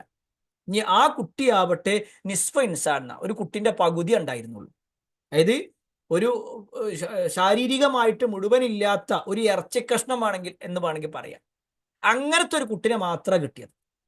നേരെ ശ്രദ്ധിക്കുക, സുലൈമാൻ നബി അലൈഹി സ്വലാം പറയാണ്, ഞാൻ എൻ്റെ എല്ലാ ഭാര്യമാരിലേക്കും പോകും, എന്നിട്ട് അവരിലെ എല്ലാ ഭാര്യമാരിലും സന്ദർശിച്ചിട്ട് എല്ലാവരിലും എനിക്ക് മക്കളുണ്ടാകും. അങ്ങനെ അത്രയും 90ഓളം മക്കൾ എനിക്ക് കിട്ടും, അല്ലെങ്കിൽ 70ഓളം മക്കളെ, അല്ലെങ്കിൽ 100ഓളം മക്കൾ എനിക്ക് കിട്ടുകയും ചെയ്യും. അവരൊക്കെ അള്ളാന്റെ മാർഗത്തിൽ ഞാൻ ഇറക്കും എന്ന് പറഞ്ഞപ്പോ ഇൻഷാ അള്ളാ എന്ന് പറയാൻ പറഞ്ഞു. പക്ഷെ അദ്ദേഹം പറഞ്ഞില്ല, മറന്നുപോയി.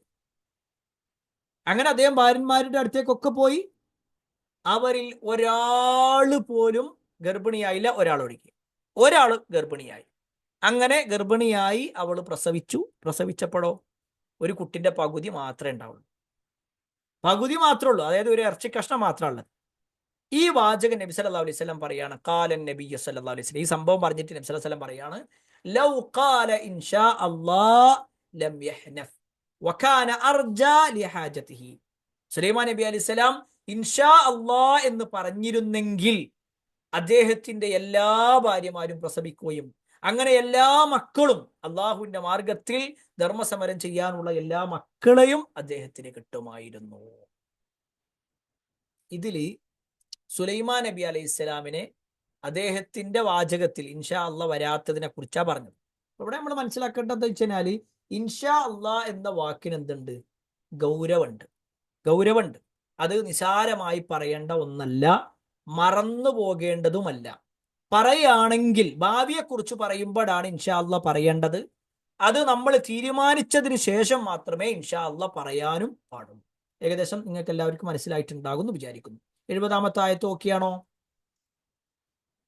70-ാമത്തെ ആയത്ത് എല്ലാവർക്കും മനസ്സിലായോ? 71ലേക്ക് പോട്ടെ.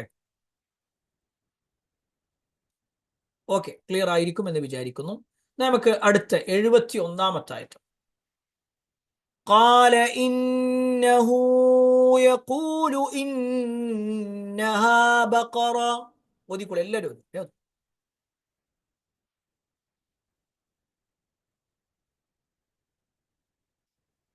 قال إنه يقول إنها بقرة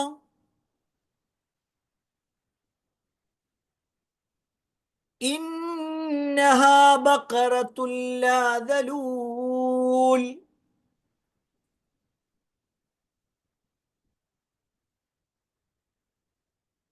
تثير الأرض ولا تسقي الحرث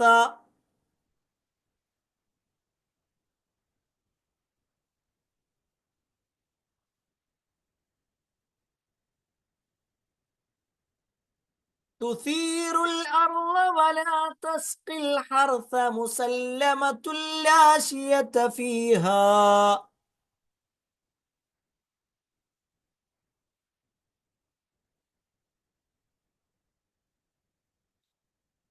قالوا الآن جئت بالحق قالوا الآن الآن എന്നാണ് അൽ ആൻ, ഇപ്പോ.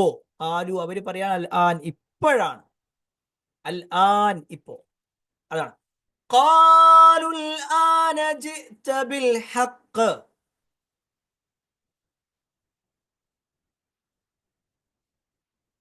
فذبحوها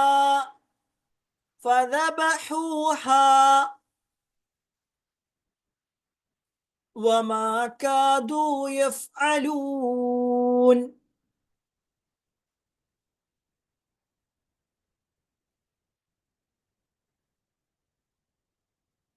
ഓക്കെ, ഓതിയിട്ടുണ്ട് എല്ലാവരും എന്ന് വിചാരിക്കുന്നു. എന്താണ് ഈ ആയത്ത് പറയണത്? അതായത് അവര് പറഞ്ഞു, ഞങ്ങൾക്ക് ഒരു പശുവിനെ പറഞ്ഞതാ, ഞങ്ങൾക്ക് കൃത്യമായിട്ട്, ഞങ്ങൾ എന്തായാലും ഇനി അത് കൃത്യമായിട്ട് കൊണ്ടുപോകാൻ വേണ്ടിയിട്ടാണ്, അള്ളാഹുവിന്റെ മാർഗദർശനം കിട്ടാൻ വേണ്ടിയിട്ടാണ് എന്നൊക്കെ വേണ്ടി. അപ്പൊ അള്ളാഹു സുബ്ഹാനഹു വ തആല അവരോട് പറയണ കാല, അതായത് മൂസാ നബി അലൈഹി സ്വലാം പറയാണ്, ഇന്നഹു യഖൂലു, തീർച്ചയായും അവൻ നിങ്ങളോട് പറയുന്നു. ആരായി അവൻ? അള്ളാഹ് നിങ്ങളോട് പറയുന്നുണ്ട്, ഇന്നഹാ ബഖറ, അതൊരു പശുവാണ്, അതൊരു പശു ആയിരിക്കണം. എങ്ങനെ? ലാ ദലൂൽ, ലാ ദലൂൽ അഥവാ ലാ ദലൂൽ എന്ന് പറഞ്ഞു കഴിഞ്ഞാൽ അത് വിധേയമായതാകാൻ പാടില്ല. എന്താന്നുള്ളത് നമുക്ക് വിശദീകരിക്കാം. തുസീറുൽ അർള, തുസീറു എന്ന് പറഞ്ഞാൽ ഉഴുതുക, ഭൂമി ഉഴുതാത്ത ഒന്ന്. ലാ ദലൂലുൻ തുസീറുൽ അർള, ഭൂമി ഉഴുതാത്ത. ഭൂമി ഉഴുതുക എന്ന് പറഞ്ഞു കഴിഞ്ഞാൽ നമ്മളിങ്ങനെ പിന്നെ കൃഷിപ്പണി ഉണ്ടല്ലോ, അങ്ങനെ പണിക്ക് വിധേയമാകാത്ത, അങ്ങനെ ഒരു പണിയൊന്നും എടുപ്പിക്കാത്ത ഒന്നായിരിക്കണം അത്. അത് മാത്രമല്ല, വലാ തസ്ഖിൽ ഹർസ, കൃഷി നനക്കാൻ വേണ്ടി ഉപയോഗിക്കുന്നുണ്ടല്ലോ. തസ്കി എന്ന് പറഞ്ഞാൽ കുടിപ്പിക്കുക, അല്ല ഹർസ എന്ന് പറഞ്ഞാൽ കൃഷി, കൃഷി കുടിപ്പിക്കുന്ന അഥവാ കൃഷി നനക്കാൻ ഉപയോഗിക്കുന്ന രൂപത്തിലുള്ള പശു ആകാൻ പാടില്ല. അതുമല്ല, മുസല്ലമത്തുൻ, അത് സുരക്ഷിതമായിരിക്കണം. ലാ ശിയത ഫീഹ, ഒരു കലർപ്പുമില്ലാത്ത രൂപത്തിലുള്ളതായിരിക്കും. നേരെ ശ്രദ്ധിക്കുക, അള്ളാഹു സുബ്ഹാനഹു വ തആല മറുപടി കൊടുക്കാണ്, അതൊരു പശുവാവണം. ആ പശുവിന്റെ പ്രത്യേകത എന്താന്ന് വെച്ച് കഴിഞ്ഞാല്, അതിനെ ഏതെങ്കിലും നിലക്ക് കൃഷിപ്പണിക്ക് ഉപയോഗിക്കാൻ പറ്റുന്ന, നിലം ഉഴുതാൻ വേണ്ടി ഉപയോഗിക്കുന്നതാകാൻ പറ്റൂല. അതേപോലെ തന്നെ കാർഷികമായി കൊണ്ട് വെള്ളം നനക്കാനോ മറ്റോ വേണ്ടി ഉപയോഗിക്കും, അങ്ങനത്തെ ഒന്നും പറ്റൂല. അതേപോലെ തന്നെ യാതൊരു കലർപ്പുമില്ലാത്ത ഒന്നായിരിക്കണം അത്. ഖാലു, അപ്പൊ അവര് പറയാണ്, അത് ആരാണ് ഈ അവര്? ബനൂ ഇസ്രായേലായ ആളുകൾ പറയാണ്, അൽ ആൻ, ദാ ഇപ്പൊ ജിഅ്ത ബിൽ ഹക്ക്, ഇപ്പോഴാണ് നിങ്ങളത് ശരിയായ ഒരു ഹക്കായ കാര്യം, ഇപ്പോഴങ്ങൾ ശരിക്കുള്ള കാര്യം പറയണുണ്ടല്ലോ, ശരിയായ വിവരം, സത്യം പറയണത് ഇപ്പോഴാണ്. നിങ്ങൾ നോക്ക്, ആ ബനൂ ഇസ്രായേലരുടെ ആ ഒരു പിന്നെ ഒരു സ്വഭാവം, ഇത്രയേറെ കാര്യങ്ങൾ പറഞ്ഞു കൊടുത്തിട്ടും ഓരെന്താ പറയണത്? ഇപ്പോഴാണ് നിങ്ങൾ ശരിക്ക് പറഞ്ഞത് അല്ലേ? ഇപ്പൊ നിങ്ങൾ ശരിക്ക് പറഞ്ഞു, ഇത്ര നേരം നിങ്ങൾ ശരിക്കും പറഞ്ഞത്, ഇത്ര നേരം നിങ്ങൾ കളവ് പറയായിരുന്നു എന്നുള്ളത് അർത്ഥം. അങ്ങനെ അവർ അന്വേഷിച്ചു, ഫദബഹൂഹ, അവർക്ക് കിട്ടി, അവർ ആ പശുവിനെ വാങ്ങി, എന്നിട്ട് അവർ അത് അറുത്തു. വമാ കാദു യഫ്അലൂൻ, അത് അവർക്ക് പ്രവർത്തിക്കുക എന്നുള്ളത് അത്ര എളുപ്പമായിരുന്നില്ല. ഇവിടെ നേരെ ശ്രദ്ധിക്കട്ടോ, അവിടെ അള്ളാഹു സുബ്ഹാനഹു വ തആല പറയാണ്, അവർക്കത് പ്രയാസകരമായിരുന്നു, അവർക്ക് അത്ര എളുപ്പമുള്ളതായിരുന്നില്ല. അള്ളാഹു സുബ്ഹാനഹു വ തആല ആദ്യം അവരോട് പറഞ്ഞ ഉടനെ തന്നെ അവർക്ക് എന്ത് ചെയ്യാമായിരുന്നു? അർത്ഥം മതിയായിരുന്നു. പക്ഷെ അവർ അർത്ഥില്ല. ഇവിടെ ലാ ദലൂൽ എന്ന് പറയുമ്പോൾ, ലാ ദലൂല് എന്ന് പറഞ്ഞാൽ ഉടമസ്ഥന് പൂർണ്ണമായും കീഴൊതുങ്ങിയ, അതായത് ഒരു പശു ഉണ്ടെങ്കിൽ സ്വാഭാവികമായിട്ടും ആ പശുവിനെ, അല്ലെങ്കിൽ നമ്മുടെ വീട്ടിൽ ഒരു കാളയോ പശുവോ ഒക്കെ ഉണ്ടെങ്കിൽ അതിനെ പല കാര്യങ്ങൾക്ക് വേണ്ടി ഉപയോഗിക്കും. ഒന്നുകിൽ കൃഷിയുടെ ആവശ്യത്തിന് വേണ്ടി ഉപയോഗിക്കും, അല്ലെങ്കിൽ അതിനെ നിലം ഉഴുതാൻ വേണ്ടി ഉപയോഗിക്കും, അല്ലെങ്കിൽ വെള്ളം കൊണ്ടുവരാനും മറ്റൊക്കെ ആയിട്ട് അതിൻ്റെ ഇതിൽ കെട്ടിയിട്ടും, അല്ലെങ്കിൽ അതിൻ്റെ മുകളിൽ എന്തെങ്കിലും സാധനങ്ങൾ വെച്ചിട്ടും എന്തെങ്കിലുമൊക്കെ ആയിട്ട് അതിനെ ഉപയോഗപ്പെടുത്തും. ഇവിടെ പറഞ്ഞ എന്താ? അങ്ങനത്തെ ഒന്നും പറ്റൂല. നിലം ഉഴുതാൻ പറ്റാത്ത, അല്ലെങ്കിൽ ഉഴുതുന്നതാകാൻ പാടില്ല, വിള നനക്കാൻ വേണ്ടി ഉപയോഗിക്കുന്നതാകാൻ പറ്റൂല. പിന്നെ ലാ ശിയത്ത ഫീഹ, ആ വാചകം ശ്രദ്ധിച്ചോട്ടോ, ലാ ശിയത്ത ഫീഹ, ഒരു പാടും ഇല്ലാത്തതാണ്. അങ്ങനെ പറഞ്ഞു കഴിഞ്ഞാൽ, ഇപ്പൊ ഷിയത്ത് എന്ന് പറഞ്ഞു കഴിഞ്ഞാൽ നമ്മുടെ ഈ ഡ്രസ്സിന്റെ തുണിയൊക്കെ ഉണ്ടാക്കുമ്പോൾ, പിന്നെ ആളുകൾ തുണി ധരിക്കുന്ന സമയത്ത് അതിന്റെ കര എന്ന് പറയുന്നു, തുണിക്കൊരു കര ഉണ്ടാകും. ശരിക്കും പ്യുവറാണ്, വൈറ്റ് ആണ് തുണി, പക്ഷെ അതിന്റെ സൈഡിൽ മാത്രം, അടിഭാഗത്തും മോളുഭാഗത്തും ആയിട്ട് ചിലപ്പോൾ ഒരു കറുപ്പ് വരെ, അല്ലെങ്കിൽ ഒരു പിന്നെ അങ്ങനത്തെ എന്തെങ്കിലും ഒരു കളർ വ്യത്യാസം ഉണ്ടാകും. അതുപോലും ഉണ്ടാകാൻ പാടില്ല. അതായത് തെളിഞ്ഞ മഞ്ഞ നിറത്തിലുള്ളത് എന്ന് പറയുമ്പോൾ അതിന്റെ കാലിന്റെ ഭാഗത്ത് ചെറിയൊരു കളർ വ്യത്യാസം, അത് പറ്റൂല. അതിന്റെ തലയുടെ ഭാഗത്ത് ചെറിയൊരു വ്യത്യാസം, അത് പറ്റൂല. അതിന്റെ കഴുത്തിന്റെ ഭാഗത്ത് ചെറിയൊരു കളർ വ്യത്യാസമുണ്ട്, പറ്റൂല. അങ്ങനത്തെ ഒന്നും ഉണ്ടാകാൻ പാടില്ല. കൃത്യമായിട്ടാണ് പറഞ്ഞു കൊടുത്തു. അപ്പോൾ ഒരു പറയണ, ഇപ്പൊ ശരിയായി, എന്നിട്ട് ഒരർക്കും ചെയ്തു. പക്ഷേ നിങ്ങളൊന്ന് ആലോചിച്ച് നോക്കിയേക്ക്, ഒരാട് ആദ്യം പറഞ്ഞു അർത്തോളി എന്ന് പറഞ്ഞപ്പോൾ അർത്താ മതി. അപ്പോൾ അതിന്റെ പ്രായം ചോദിച്ചു. അപ്പൊ പ്രായം പറഞ്ഞു കൊടുത്തപ്പോ, എന്നാ വേഗം പോയിട്ട് കിട്ടിയത് എടുത്തിട്ട് അർത്താ മതി. അപ്പോൾ ഒരു നിറം ചോദിച്ചു, അല്ലേ? നിറം ചോദിച്ചപ്പോ എന്ത് ചെയ്തു? മഞ്ഞ കളർ, ആരും കാണാത്തൊരു സാധനം പറഞ്ഞു. പിന്നെ അതിന്റെ ആരോഗ്യാവസ്ഥ ചോദിക്കാണ്.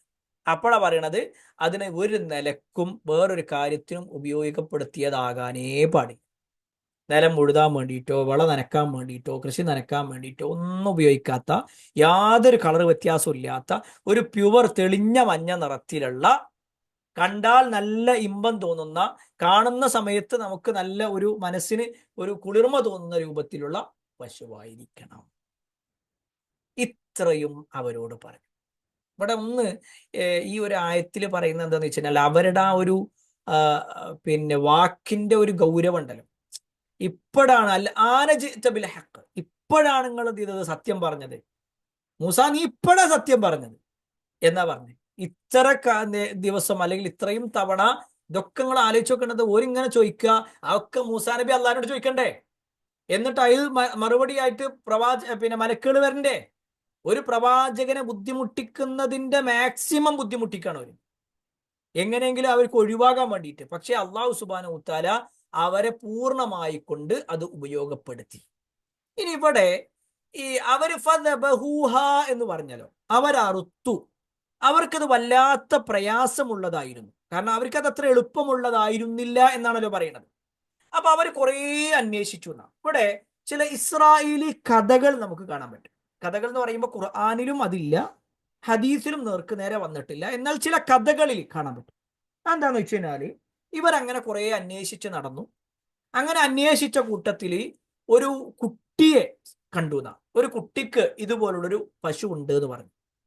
മഞ്ഞ നിറത്തിലുള്ള, വേറൊന്നും ഉപയോഗപ്പെടുത്താത്ത, നിലം ഉഴുതാത്ത, കൃഷിക്ക് വേണ്ടി ഉപയോഗിക്കാത്ത, പൂർണ്ണമായ മഞ്ഞ നിറത്തിലുള്ള ഈ ഒരു പ്രായമെത്തിയിട്ടുള്ള ഒരു പശു ഉണ്ട് എന്ന് പറഞ്ഞു. അങ്ങനെ ഇവരെല്ലാരും കൂടി ഈ കുട്ടിന്റെ അടുത്ത് ചെന്നു. ഈ കുട്ടിനോട് ഇത് ചോദിച്ചു എന്നാ. അപ്പൊ കുട്ടി പറഞ്ഞു തരൂലാന്ന്. അപ്പൊ എന്താന്ന് വെച്ച് കഴിഞ്ഞാൽ കുട്ടിന്റെ ഉമ്മ പ്രയാസത്തിലാണ് നിൽക്കുന്നത്. അപ്പോൾ ഉമ്മാന്റെ കാര്യങ്ങൾക്ക് വേണ്ടിയിട്ട് എനിക്ക് ഈ ഒരു പശുവിനെ കൊടുക്കണം, അതിന് ഞാൻ തരണം എന്നുണ്ടെങ്കിൽ എനിക്ക് നല്ലൊരു സംഖ്യ വേണമെന്ന് പറഞ്ഞു. അങ്ങനെ വളരെ വലിയൊരു സംഖ്യ ഈ കുട്ടി ആവശ്യപ്പെട്ടു എന്നും, അങ്ങനെ ഇവരെന്ത് ചെയ്തു, അത് മുഴുവൻ ഇവർ പിരിച്ചെടുത്ത് കൊടുത്തു എന്നും, എന്നിട്ട് അങ്ങനെ ഇവർ ഈ ഒരു പശുവിനെ വാങ്ങിയെന്നും, എന്നിട്ട് അവർ അറുത്തു എന്നുമൊക്കെ ചില ഇസ്രായേലി കഥകളിൽ നമുക്ക് കാണാൻ പറ്റും. അപ്പൊ അവിടെ നമ്മൾ മനസ്സിലാക്കേണ്ടതെന്ന് വെച്ച് കഴിഞ്ഞാൽ അത് ഖുർആനിലും ഹദീസിലും വന്നിട്ടില്ല. അത് ഇത്ര ഉമ്മാക്കൊരു പുണ്യം ചെയ്യാൻ വേണ്ടിയിട്ടാണ് ആ കുട്ടി ചെയ്തതെങ്കിൽ സ്വാഭാവികമായിട്ടും അത് ദീനിന്റെ ഭാഗമാണെങ്കിൽ അള്ളാഹു സുബ്ഹാനഹു വ തആല നമുക്ക് അറിയിച്ചു തരേണ്ടതാണ്. പക്ഷെ അങ്ങനത്തെ ഒരു സംഭവത്തെക്കുറിച്ച് ഖുർആനിലോ ഹദീസിലോ വന്നിട്ടില്ല. എന്നാൽ ഇങ്ങനെ ചില കഥകളുണ്ട് എന്നത് നമ്മളൊന്ന് ഓർമ്മപ്പെടുത്തിയത് മാത്രം. ഇനി ഇവിടെ അതിന്റെ അടുത്ത ആയത്ത്, 72-ാമത്തെ ആയത്ത്, ആ ഒരു സംഭവത്തെക്കുറിച്ചാണ് പറയുന്നത്. ആ സംഭവം ഏതായത്, എന്തിനാണ് അവർ അറുത്തത് എന്ന് പറയണ്ടല്ലോ, പിന്നെ ആ കഥകളെ കുറിച്ചാണ് പറയണത്. ഇത് ഇവിടെ ഒരു ചോദ്യമുണ്ട്. പിന്നെ ഇസ്രായേലി കഥ എന്ന് പറഞ്ഞാൽ തൗറാത്താണ്. തൗറാത്തും ഇഞ്ചീലും സബൂറും ഒക്കെയാവാം, അതല്ലാത്ത കഥകളുമാവാം. ചില ആളുകൾ ഇങ്ങനെ അവരുടെ മനസ്സിൽ തോന്നിയതായ ചില കാര്യങ്ങൾ, അല്ലെങ്കിൽ അവർക്ക് കേൾവിയുടെ അടിസ്ഥാനത്തിൽ പറഞ്ഞതും ആവാം. സംഭവം നല്ല കഥയാണ്, പക്ഷെ എന്തില്ല, നേർക്കുനേരെ ഖുർആനിലോ ഹദീസിലോ അത് വന്നിട്ടില്ല. പ്രമാണങ്ങളിൽ നേർക്കുനേരെ വരാത്തത് കൊണ്ട് തന്നെ നമ്മൾ എന്ത് ചെയ്യേണ്ടതില്ല, അത് സ്വീകരിക്കേണ്ടതും ഇല്ല. ഇനി നമ്മൾ 72-ാമത്തെ ആയത്ത് പെട്ടെന്ന് പറഞ്ഞു പോകാം. وَإِذْ قَتَلْتُمْ نَفْسًا فَادَّارَأْتُمْ فِيهَا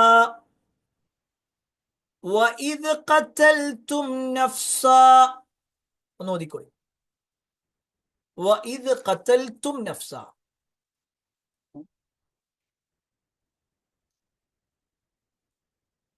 وَإِذْ قَتَلْتُمْ نَفْسًا وَإِذْ قَتَلْتُمْ نَفْسًا പിന്നെ فَادَّارَأْتُمْ فِيهَا فَادَّارَأْتُمْ فِيهَا അങ്ങനെ فَادَّارَأْتُمْ فِيهَا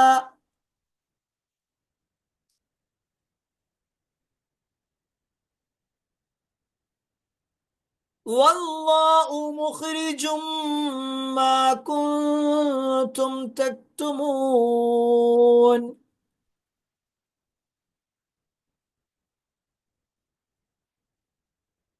മുഖ്രിജ് കേട്ടോ, മുഖ്രിജ് ഖറജ. والله مخرج ما كنتم تكتمون. 72-ാമത്തെ ആയത്താണ്. അതായത് എന്താണ് ഈ ഒരു പശുവിനെ അറുക്കാനുണ്ടായ കാരണം, അതിനൊരു സംഭവം ഉണ്ടെന്ന് പറഞ്ഞാലോ, ആ സംഭവത്തെ കുറിച്ചാണ് പറയുന്നത്. അല്ലെങ്കിൽ ഈ ഒരു ആയത്തിൽ കുറച്ചുണ്ട്, പിന്നെ അടുത്ത ആയത്തുകളിലാണ് വരുന്നത്. നമുക്ക് അടുത്ത ക്ലാസ്സിൽ പറയാം. ഓക്കെ, അപ്പൊ ഈ ആയത്തിൽ എന്താ പറയണത്? വഇദ് ഖതൽതും, ഖതല എന്ന് പറഞ്ഞാൽ കൊന്നു. വഇദ് ഖതൽതും നഫ്സ, നിങ്ങൾ ഒരാളെ കൊലപ്പെടുത്തിയപ്പോൾ, അല്ലെങ്കിൽ ആ കൊലപ്പെടുത്തിയ സന്ദർഭം, ഫദ്ദാറഅ്തും ഫീഹാ, കൊല്ല ചെയ്തു എന്ന് മാത്രല്ല, നിങ്ങൾ എന്നിട്ട് പരസ്പരം കുറ്റം അന്യോന്യം ആരോപിച്ചുകൊണ്ട് ഒഴിഞ്ഞു മാറാം. അപ്പോൾ അദ്ദാറഅ്തും ഫീഹാ, അദ്ദാറത്തും ഫിഹ എന്ന് പറയുമ്പോൾ ഫദ്ദാറത്തും ഫിഹ എന്നുള്ളത് കുറ്റം എന്ത് ചെയ്യാണ്, ഒരാൾ ചെയ്തിട്ട് അങ്ങോട്ടും ഇങ്ങോട്ടും പറയാം. അത് നീയാ കൊന്നത്, അല്ല ഓനാ കൊന്നത്, ഇവനാ കൊന്നത്, ഇന്നയാളാ കൊന്നത്, ഇങ്ങനെ അങ്ങോട്ടും ഇങ്ങോട്ടും എന്ത് ചെയ്യുക, ഓരോരുത്തരും ഓരോ വ്യക്തികളിലേക്ക് ചൂണ്ടിക്കൊണ്ട് പറയാം. വല്ലാഹു, അള്ളാഹു ആകട്ടെ, മുഖ്രിജും മാ കുന്തും തക്തുമൂൻ, നിങ്ങൾ ഒളിച്ചു വെക്കുന്നതൊക്കെ അള്ളാഹു വെളിയിൽ കൊണ്ടുവരിക തന്നെ ചെയ്യും. വല്ലാഹു, അള്ളാഹു, മുഖ്രിജുൻ, ഖറജ എന്ന് പറഞ്ഞാൽ പുറപ്പെട്ടു, മുഖ്രിജ് എന്ന് പറഞ്ഞാൽ പുറത്തു കൊണ്ടുവരും. മാ കുന്തും, നിങ്ങളായതെല്ലാം, അല്ലെങ്കിൽ നിങ്ങളാക്കിയതൊന്ന്, തക്തുമൂൻ, നിങ്ങൾ മറച്ചു വെക്കുന്ന ഒന്ന്, നിങ്ങൾ ഒളിച്ചു വെക്കുന്നതെല്ലാം, അല്ലെങ്കിൽ ഒളിച്ചു വെക്കുന്നതെന്തോ അത് അള്ളാഹു എന്ത് ചെയ്യും, പുറത്തേക്ക് കൊണ്ടുവരും.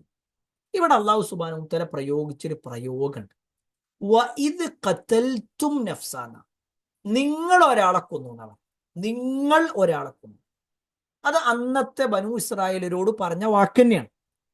സത്യത്തിൽ അവരിൽ ഒരാളാണല്ലോ കൊന്നത്, ഒരാളെ കൊന്നിട്ടുള്ളൂ. പക്ഷെ അള്ളാഹ് പറഞ്ഞ എന്താ, നിങ്ങൾ എന്നാ പറഞ്ഞ, എല്ലാരും, ഇന്ന വ്യക്തി എന്നല്ല പറഞ്ഞ, നിങ്ങൾ എല്ലാവരും. എന്തുകൊണ്ടാണ് അങ്ങനെ പ്രയോഗിച്ചത് എന്നറിയോ? ഒരാൾ ഒരു തെറ്റ് ചെയ്യുമ്പോൾ ആ തെറ്റ് കണ്ടിട്ടും അത് തിരുത്താത്ത ആളുകളാണെങ്കിൽ എല്ലാവരും കുറ്റക്കാരാണ്. ഒരു കൊലപാതകം നടക്കണം, നമ്മളത് കണ്ടു, ആ കൊല്ലുന്നവന്റെ കൈ പിടിക്കാനോ അല്ലെങ്കിൽ ആ തെറ്റ് ചെയ്യുന്നവനെ മാറ്റി നിർത്താനോ അവനെ ഒന്ന് ഗുണദോഷിക്കാനോ ചെയ്യരുതെന്ന് പറയാനോ നമ്മൾ റെഡിയാവുന്നില്ലെങ്കിൽ നമ്മൾ ആ തെറ്റ് ചെയ്തതിന് തുല്യമാണ്. നേരെ ശ്രദ്ധിച്ചോളിട്ടോ. ഒരാളൊരു തെറ്റ് ചെയ്യണ കാണുക, എന്നിട്ട് നമ്മളൊന്നും ഉണ്ടാക്കുക, എങ്കിൽ ആ തെറ്റ് ചെയ്തവനെ പോലെ തന്നെയാണ് അത് കണ്ടവനും അതിനെ സപ്പോർട്ട് ചെയ്തവനും അതിനെ കൂടെ നിന്ന് കൊടുത്തവനൊക്കെ. ചില ആൾക്കാർ പറയും, ഞാൻ കള്ളൊന്നും കുടിച്ചില്ല, ഞാൻ ഓരോ കൂടെ അങ്ങനെ പോയതാണ്, ഓരോ കള്ളു കുടിച്ചു, ഞാൻ ചായ കുടിച്ചതാണ്. ഒരു കള്ളു കുടിക്കുമ്പോൾ നമ്മളവിടെ ഉണ്ടായിരുന്നു, നമ്മൾ കൂടെ നിന്ന് കൊടുക്കുക? പറ്റൂല, ചെയ്യാൻ പാടില്ല. ഒരു തെറ്റ് കാണുമ്പോൾ അതിന്റെ കൂടെ നിൽക്കുന്നവനല്ല വിശ്വാസി, അതിനെ എതിർക്കുന്നവനാണ്. കൈകൊണ്ട് എതിർക്കാൻ കഴിയുമെങ്കിൽ കൈകൊണ്ട്, അല്ലെങ്കിൽ നാവ് കൊണ്ട്, അല്ലെങ്കിൽ ഹൃദയം കൊണ്ട്. ഹൃദയം കൊണ്ട് വെറുക്കുന്നുണ്ടെങ്കിൽ ആ സദസ്സിൽ അവൻ ഇരിക്കൂല. കള്ള് വിളമ്പുന്ന സദസ്സിൽ നമ്മൾ ഇരിക്കാൻ പറ്റൂലല്ലോ. സിഗരറ്റ് വലിക്കുക എന്നുള്ളത് തെറ്റാണെങ്കിൽ അയാളുടെ കൂടെ ഇരിക്കാനും പാടില്ല. സിഗരറ്റ് വലിക്കൽ തെറ്റാണെങ്കിൽ അയാളുടെ കൂടെ ഇരിക്കാനും പറ്റൂല. പറഞ്ഞു കൊടുക്കണം, ആ തെറ്റ് തെറ്റാണെന്ന് പറഞ്ഞു കൊടുക്കണം. അപ്പൊ അതായിരുന്നു ഈ ഒരായത്തിൽ അള്ളാഹു ഈ ഖതൽതും നഫ്സ, നിങ്ങൾ ഒരാളെ കൊന്നു എന്ന് പറയണത്, സത്യത്തിൽ ആ ബനൂ ഇസ്രായേലരായ എല്ലാവരും ആളെ കൊന്നിട്ടില്ല, ഒരാളെ കൊന്നിട്ടുള്ളൂ. പക്ഷെ അവരുടെ സ്വഭാവം വെച്ച് നോക്കുമ്പോൾ ഒരു തെറ്റ് ചെയ്യണ കണ്ടാൽ ഓരെന്ത് ചെയ്യൂല, അത് പ്രതികരിക്കൂല, അത് തെറ്റ് തിരുത്തൂല. അങ്ങനെ തെറ്റ് തിരുത്തുന്നില്ലെങ്കിൽ അവരെല്ലാവരും കുറ്റക്കാരാണ്, എല്ലാവരും കുറ്റക്കാരായിട്ട്. അത് നമ്മളെ പ്രത്യേകം മനസ്സിലാക്കണം. എന്നിട്ട് അത് അള്ളാഹു സുബ്ഹാനഹു വ തആല പറഞ്ഞ എന്താ, ഈ ഒരായത്തിൽ പറയണത് അല്ലാഹു മുഖ്രിജു, അള്ളാഹു മുഖ്രിജാണ്, മാ കുന്തും തക്തുമൂൻ, നിങ്ങൾ മറച്ചു വെക്കുന്ന വിഷയത്തിൽ, നിങ്ങൾ മറച്ചു വെക്കുന്ന കാര്യത്തിൽ അള്ളാഹു അത് പുറത്തു കൊണ്ടുവരിക തന്നെ ചെയ്യും. അവിടെ നമ്മൾ നല്ലോണം പേടിക്കണം. ഇത് ആ കൊലപാതകിയുടെ വിഷയത്തിലാണ് പറയണത്. കൊലപാതകി മറച്ചു വെച്ച കാര്യമാണ്, പക്ഷെ അള്ളാഹ് പുറത്തു കൊണ്ടുവരും. അള്ളാഹ്ക്ക് പുറത്തു കൊണ്ടുവരാൻ കഴിയുന്നുണ്ട്, അള്ളാഹു അത് ചെയ്യുന്നുണ്ട്. ഇൻഷാ അല്ലാഹ് അടുത്ത ആയത്തുകളിൽ അത് വിശദമായിട്ട് വരുന്നുണ്ട്. പക്ഷെ ഇവിടെ നമ്മൾ മനസ്സിലാക്കേണ്ടത് എന്താ അറിയോ, അള്ളാഹു സുബ്ഹാനഹു വ തആല ഏത് മറച്ചു വെക്കുന്ന കാര്യം പുറത്തു കൊണ്ടുവരാൻ കഴിവുള്ളവനാണ്. ഇപ്പോ അള്ളാഹു സതീറും അള്ളാഹു സിത്തീറൊക്കെ ആയതുകൊണ്ടാണ് ചിലതൊക്കെ ഇങ്ങനെ മറച്ചു വെച്ചിട്ടുള്ളത്, നമ്മുടെ പല തെറ്റുകളും. പക്ഷെ അള്ളാഹ് വിചാരിച്ചാൽ അതൊക്കെ പുറത്തു കൊണ്ടുവരാൻ കഴിവുള്ളവനാണ് അള്ളാഹു. അത് നമ്മൾ മറക്കാതിരിക്കുക. അതുകൊണ്ട് തന്നെ ഈ ഒരു വാചകം നമുക്കുള്ള ഒരു തസ്കിയത്ത് കൂടിയാണ്. എല്ലാം മറച്ചു വെക്കുന്നതും പുറത്തു കൊണ്ടുവരാൻ അള്ളാഹ്ക്ക് കഴിയും. ആ ഒരു ബോധ്യത്തിൽ തന്നെ നമ്മൾ ജീവിക്കുക. അള്ളാഹു അത്തരത്തിലുള്ള ആളുകളെ നമ്മെ ഏവരെയും ഉൾപ്പെടുത്തുമാറാവട്ടെ. ആയത്തൊന്നുകൂടി ഒന്ന് ഓതാം. ആയത്ത് ഓതുമ്പോൾ നിങ്ങൾ എന്ത് ചെയ്യുക, നമ്മളെ കൂടെ ഇങ്ങനെ ഓതിപ്പോകുക കേട്ടോ. قالوا ادع لنا ربك يبين لنا ما هي إن البقرة تشابه علينا وإنا إن شاء الله لمهتدون. قال إنه يقول إنها بقرة لا ذلول لا ذلول تثير الأرض ولا تسقي الحرث مسلمة لا شية فيها قالوا الآن جئت بالحق فذبحوها وما كادوا يفعلون وإذ قتلتم نفسا فادارأتم فيها والله مخرج ما كنتم تكتمون. അപ്പോൾ അൽഹംദുലില്ലാ, അള്ളാഹുവിൻ്റെ അനുഗ്രഹത്താൽ നമ്മൾ 72 ആയത്തുകൾ പഠിച്ചു, ആശയങ്ങൾ മനസ്സിലാക്കി. അതേപോലെ തന്നെ ഇൻഷാ അല്ലാഹ് ഓരോരുത്തരും ഇതിനെ മനഃപ്പാടമാക്കുക. അള്ളാഹു സുബ്ഹാനഹു തആല ഈ ആയത്തിൽ പരാമർശിക്കുന്ന ഓരോ കാര്യങ്ങൾ കൃത്യമായി പഠിക്കുവാനും ഖുർആനിലെ മുഴുവൻ ആയത്തുകളും ഉൾക്കൊണ്ട് ജീവിക്കുന്ന ആളുകളിൽ അള്ളാഹു നമ്മെ ഏവരെയും ഉൾപ്പെടുത്തുമാറാവട്ടെ. വആഖിറു ദഅവാനാ അൽഹംദുലില്ലാഹി റബ്ബിൽ ആലമീൻ. അസ്സലാമു അലൈക്കും വറഹ്മത്തുള്ളാഹി വബറകാതുഹു. സുബ്ഹാനക്കല്ലാഹുമ്മ വബിഹംദിക അഷ്ഹദു അൻ ലാ ഇലാഹ ഇല്ലാ അൻത അസ്തഗ്ഫിറുക വഅതൂബു ഇലൈക്.